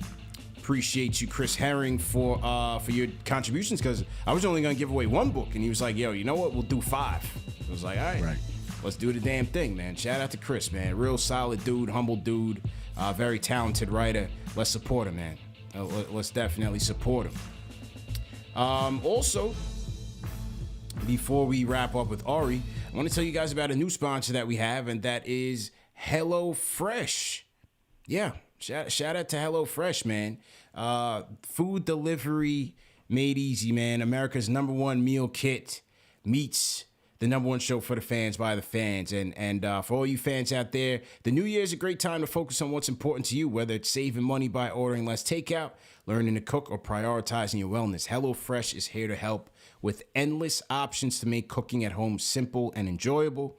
HelloFresh delivers pre-portioned ingredients to your door, including farm-fresh produce that arrives within a week, so you get convenience without skimping on quality. Skip the trip to the grocery store, saving you the wait on long lines. And look, with the pandemic and everything going on, maybe you don't want to go to the grocery store as much, so HelloFresh is a great option, comes right to your door. And I've used them before in the past, and it's a great service, man. It comes right to you. You go on the website, you pick the meals that you want. It comes to your door. All the ingredients are laid out, all the seasoning, everything. You don't need anything. You don't need to add anything. All the seasoning, all the ingredients are there. They provide you the recipes with full instructions laid out. You don't have to be a master chef or anything to do that. So, fellas, Valentine's Day coming up too. Maybe you want to, surprise your date with a nice little HelloFresh meal, man. That could be a nice little flex. So, I'm giving you game for all you young G's out there, man. Just a little, with some little tidbits to get you a long way. So anyway, to cash in on the deal, go to HelloFresh.com and enter promo code KnicksTV16. A little bit different than our other promo codes. KnicksTV16, and you'll get up to 16 free meals plus 3 free gifts. So it's a great deal. Once again, go to HelloFresh.com, enter promo code KnicksTV for up to 16 free meals and 3 free gifts. Okay, so to close out the show, this man has been, he's been MIA for a while. Popolef has been on his tail. Pause. But he's been going at him. He's been going at him crazy on Twitter. So I don't know if Ari's been training. I'm not sure. I'll let him talk about it. But let's get Ari in here, man. Because, the thing is, Ari's been in a lot of battle of the fans. But Popolef is a little bit different, man. He's a different animal. He can match Ari's intensity. And he's a rare breed. He's a different kind of. This is a different challenge for Ari. I don't know. Ari, how you feeling about this, bro? Thank God. I'm just happy. My Instagram's not being spammed anymore because I had to turn my notifications off a little bit. But wait, is he going at you on the gram too, bro? No, he's like, he's like. Taking pictures from my gram, putting on Twitter. Yo, the mind games are serious right now with Popolef, man. Yeah, well, listen. Before I get into that, I got a lot. I'm gonna keep this pretty rapid fire. I'm not gonna bring the fire that people want to talk about. But first, congrats to Eric Kang. He's always asking for the awards and for the prizes and stuff. So happy Eric Kang finally wins. Good for you, Eric. CP. All right, man. So this is the issue that I think people have in the chat when it comes to you and your takes, right? Yeah. It's not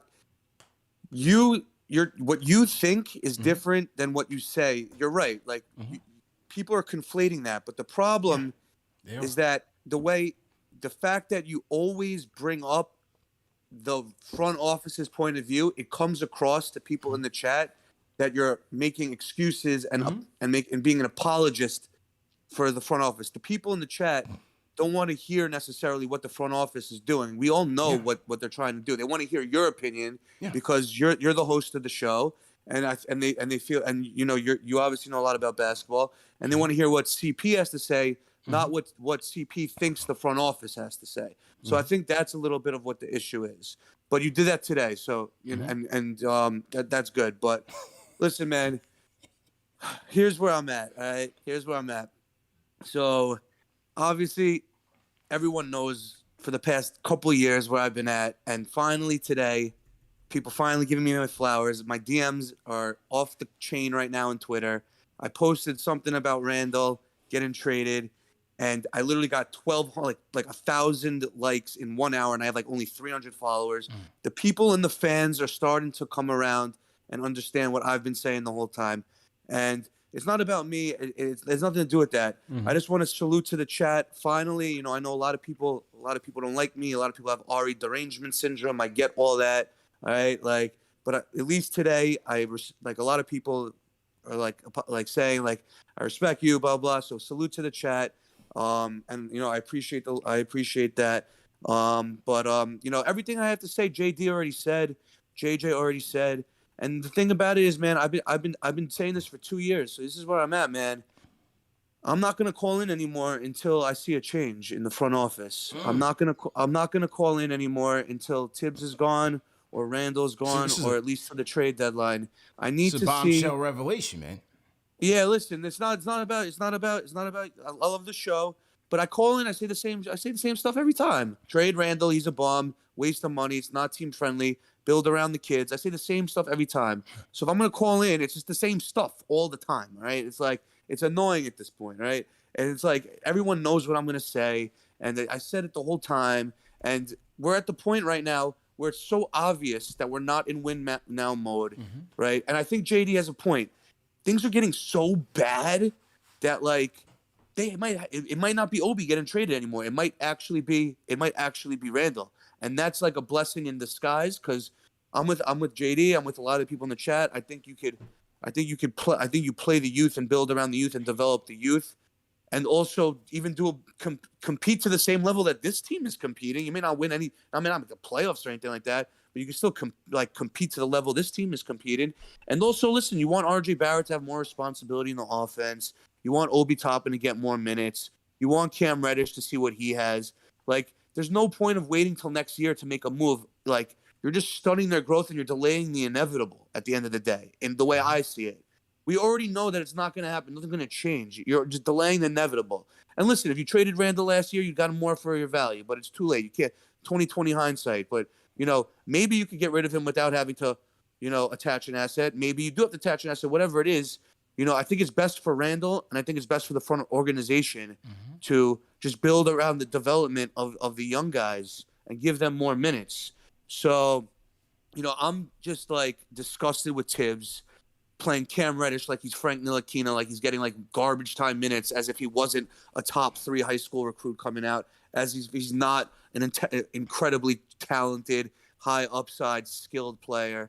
Got Taj Gibson playing 30 minutes with they're down 25. Like, it's almost comical at this point what's going on. Even his boy Jeff Van Gundy's trashing him subliminally on the TV, man. Like, about the starting lineup, right? So hopefully JD's right. Hopefully things are so bad that they have to sell and make the player, like, not try to win now, make player development moves, all right, and see where we land. Maybe we do better. Okay. Maybe we go in the lottery. Whatever it is, at least you're developing around the youth for the future. But long story short is, man, I can't call in anymore and say I hate Tibbs, I hate Randle, trade Fournier. They're not team friendly. Everybody knows what I have to say, so I'm not going to call in until the trade deadline. I'm not going to call until the trade deadline. All right. And with regards to these battles, Sir Atlantis, even Papa Left, I love Papa Left, but at the end of the day, man, a wise man once said, "No one can stand on that stage with me, CP." All right. No one can stand on my stage with that Battle of the Fans versus with me, all right? So until Jay-Z... You knew the button was coming. You knew it was coming. Until Jay-Z takes a versus, I have nothing to say. My resume speaks for itself. My calls speak for itself.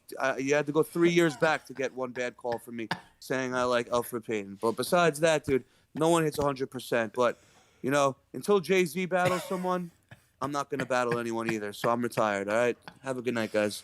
Wow. Yeah, Papa Left was watching shows from a couple years ago. Chuck is in the chat. Chuck, are you hearing this right now? Wow, what a bombshell revelation. See, this is why I saved the call for last. I didn't plan this. I didn't know anything about this. Wow. Put himself on Jay-Z level. Wow. Papa Left, what do you have to say about that? I got to hear the Papa Left response tomorrow. You had a dejected Ari. Basically, somebody's in the chat said he's going on a hunger strike, man. This team is really putting one on him. He said he's not calling in anymore, man. Ari is boycotting the show, man. He's leaving the show.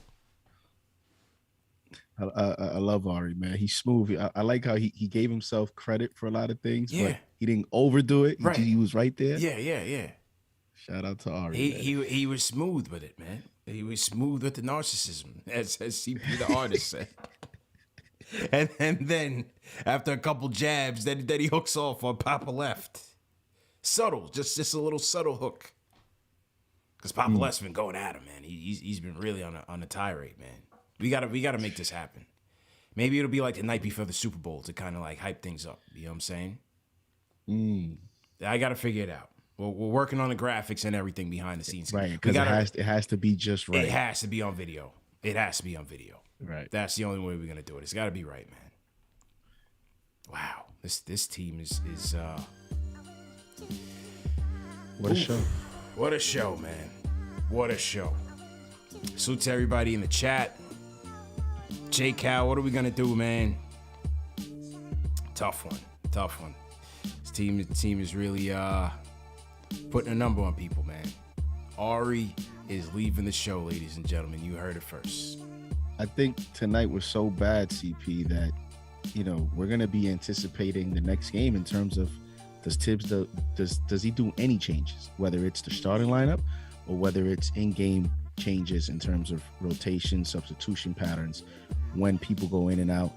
And if he stays with the same starting five, I think they have a lot of heat, even as you're playing the Milwaukee Bucks in Milwaukee at 10 p.m. Eastern time on ESPN. So this is another national televised game where the Knicks are going to be in the spotlight, coming off a terrible performance tonight. So I'm sure whoever's going to have, Jeff Van Gundy might have that broadcast again. It's going to be interesting to see how this Knicks team respond, how the veterans that Tibbs loves, be interesting to see how they respond. So we'll see on Friday. No question, man. Well said indeed. Shout out to the NY Sports Guy, sends us $5 super chat. He says, what's the point of having soldiers if you don't use them? Shout out Rico. Chris Dada says, is there any possibility of bringing back an amnesty clause so we can get rid of Randle's contract? I can't stand watching that man play for my team. Willie Cruz says, I'm sorry, CP, no excuses tonight. Tibbs is a mess. He has lost the team. Tibbs' rotations are trash, and he needs to be fired. Oof. Dino says, play the kids, point blank, period. Russell Whiskey says the front office gets a pass until February 2nd. Bobby Elliott says, CP, what's up with your boy Burks, repping the orange and blue all the way from New Zealand. Hit that like button. Appreciate you, KFTV. Bobby Elliott, salute to everybody in New Zealand, everybody in Australia. Salute to you guys, man. Definitely appreciate all the support. We got a lot of love from out there, man. A lot of love. I get a lot of messages on Twitter, Instagram, even YouTube from you guys out there. So definitely appreciate that support. $16 New Zealand super chat. Not even sure what their currency is out there, but shout out to him. Paul Robinson says, CP, you're still pissed because you know it doesn't have to be like this. Julius has started a lot of different teammates this year.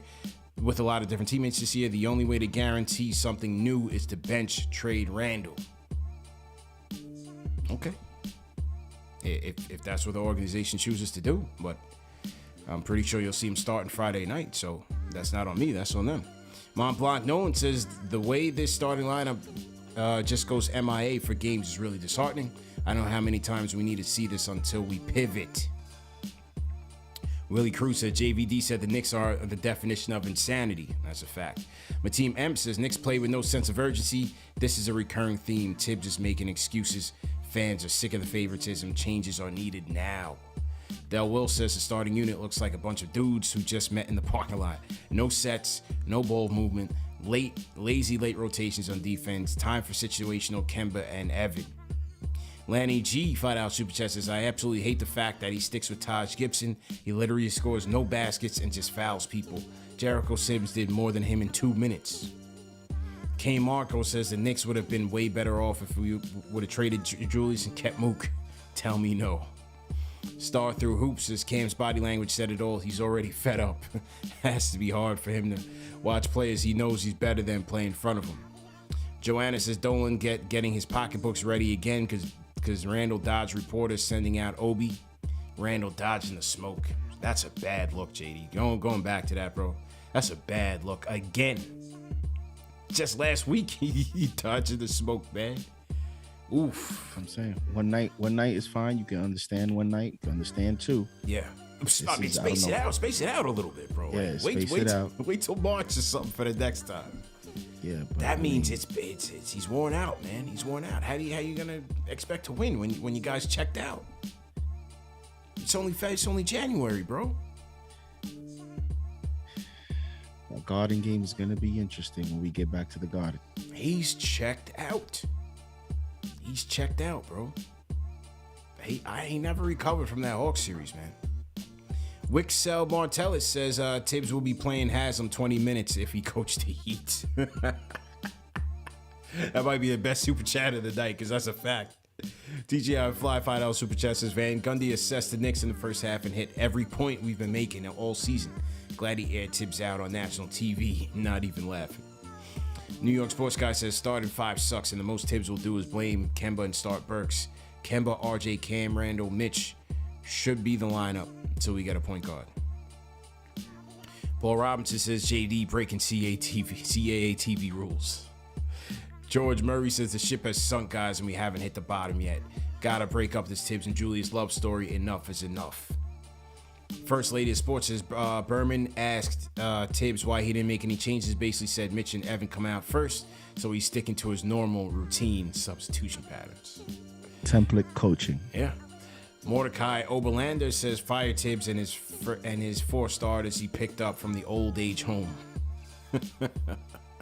Trey and Marie says, I'm ready for Coach Bryant and the kids. David Code Fonseca says, question for CP. What's been the biggest learning curve you've experienced in building KFTV? Keep going. Biggest learning curve, you're always learning.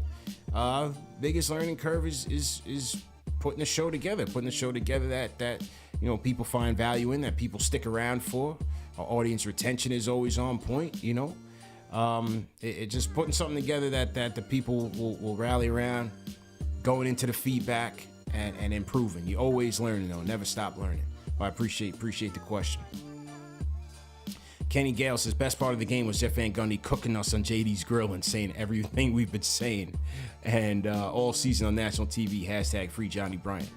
Stephen Gomez, appreciate it. Redman, appreciate it. Alex F says the fix is easy. Trade Randle and picks for Ben Simmons and then fire Tibbs and promote Johnny Bryant. They care about PR too much to do the right thing. I don't know, Greg. I don't know if you're listening, Greg.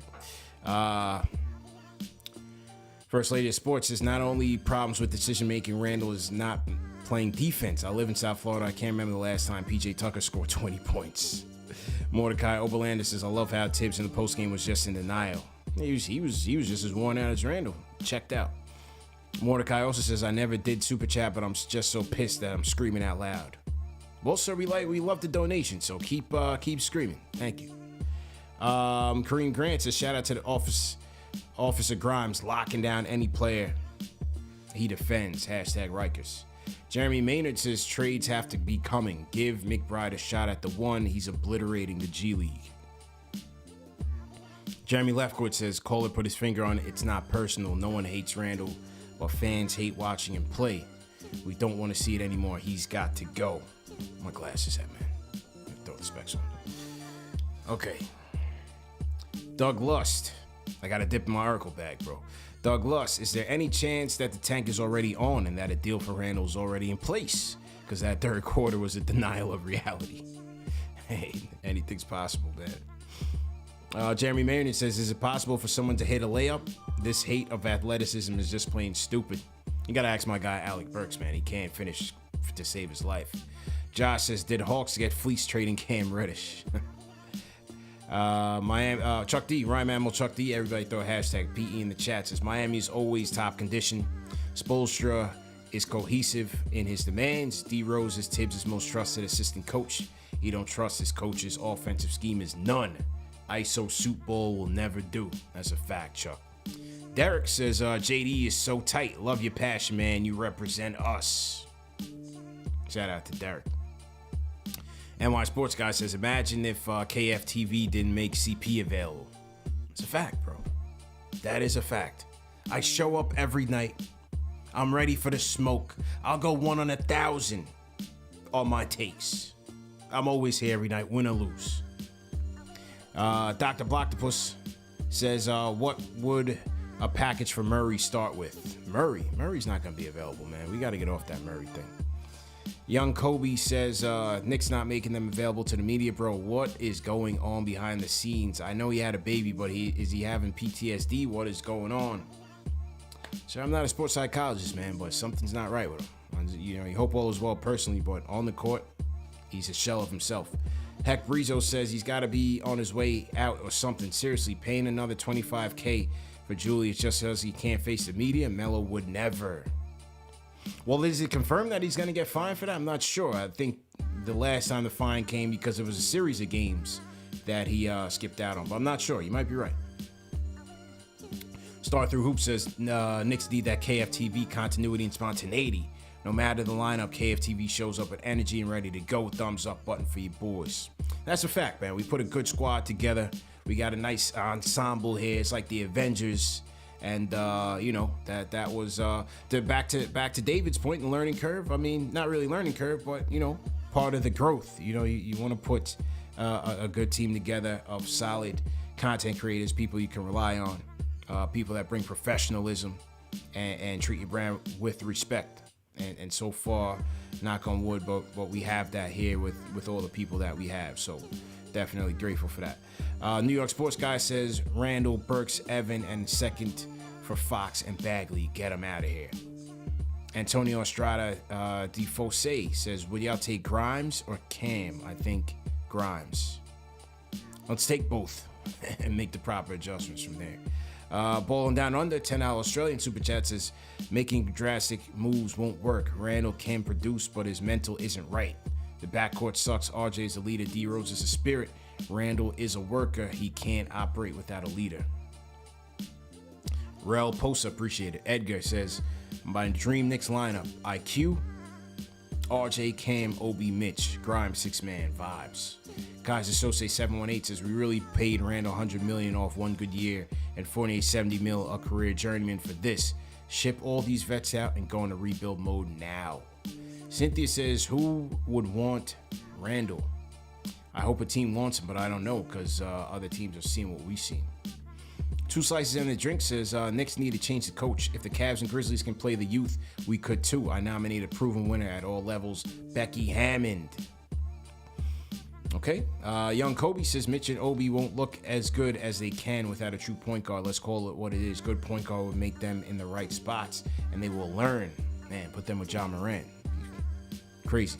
Nick Rinaldi says, trade vets, develop. Even if it means another losing season next year, it'll pay off more in the long run. This team is a mess and not going anywhere. Anthony Nieves says, Randle's Knicks career ended tonight. Coach Taj should be on the bench. Great game by Obi. Tibbs needs to refund the NBA Coach of the Year award. Hashtag Nieves for Florida. Tay says, Japanese. We got some Japanese yen. Shout out to Tay.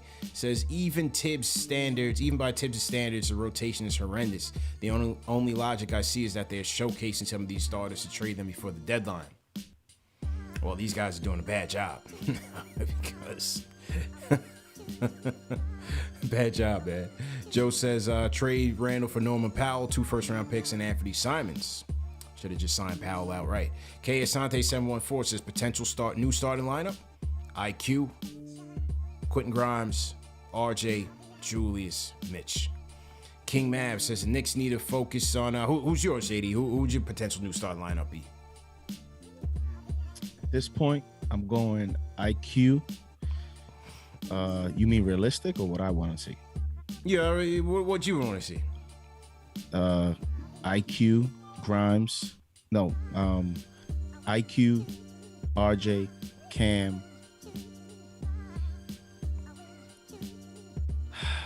I would like to see how Randle plays with that lineup and Mitch. So I still want to try, you know what I mean? But giving Obi 20 plus minutes, giving Grimes 20 plus minutes, So you would start Cam over Grimes. Yeah, because I think I just think he'll be more engaged that way. I think fair. Cam's, you know what I mean? Like Grimes is a better contributor now, more instant contributor. But Cam's role, his situation might be better starting. Grimes seems like he can fit in any situation. Exactly. Grimes can fit it. Grimes can fit on a bad team, on a good team. Grimes, his style of play, he doesn't necessarily need a specific system to flourish. He can fit in anything. With Cam, I think you have to be more strategic on how you use him. Yeah, it's a fair point. Shout out to, I got a couple more. Shout out to El Dantastico. He says, let's trade Randle for Othello Harrington, Clarence Weatherspoon, Jared Jeffries, Eddie Curry, and a bag of chips. King Mav says, $20 super chat says the Knicks need to focus on building a team around defense first. Being fourth in the league in defense led them to the 4th seed. The Knicks need to trade for defensive-minded players. That's the only way they'll excel with Tibbs. Well, all the guys that do play defense are buried on the bench. King Dominique says we can't trade Randle until February 3rd. They might already have a trade lined up for him, but can't pull the trigger.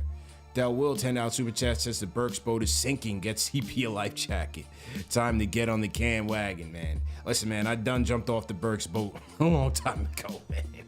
I set that thing sailing, bro. To be fair to him, CP, I don't even know that he's in the best situation because they're asking, I mean, he's already an inconsistent player, but his role is also inconsistent. Yeah. Rose.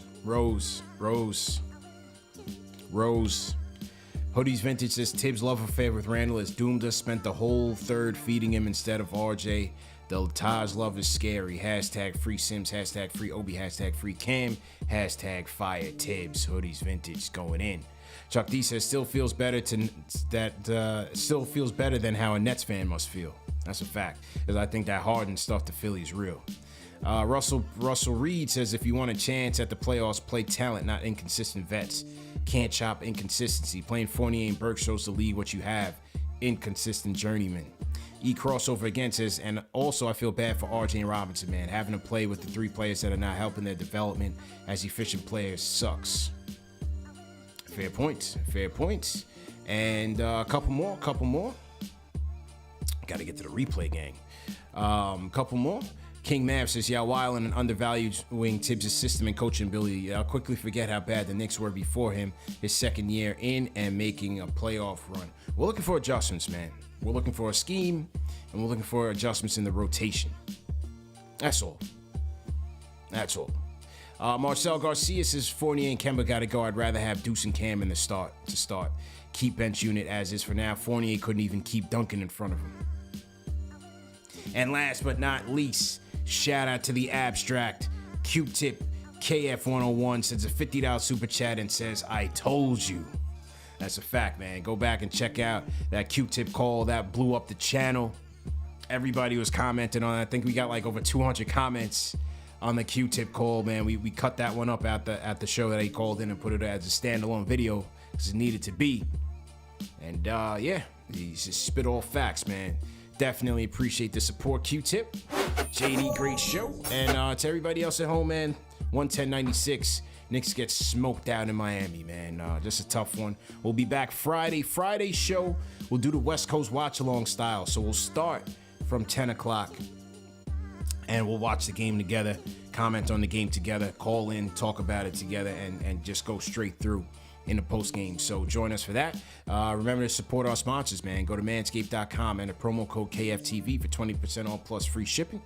Go to PrizePicks.com and the promo code KFTV for a 100% match on your deposit of up to $100. Play responsibly.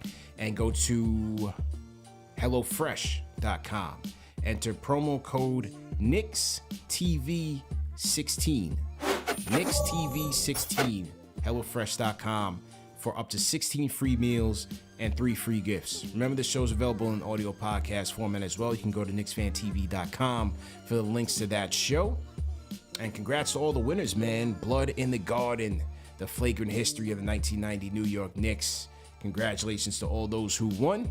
Autographed copies. You guys are winners. Knicks are losers. You guys are winners. We out of here, man. CPJD, great show. Hit that thumbs up button for you boys. Peace.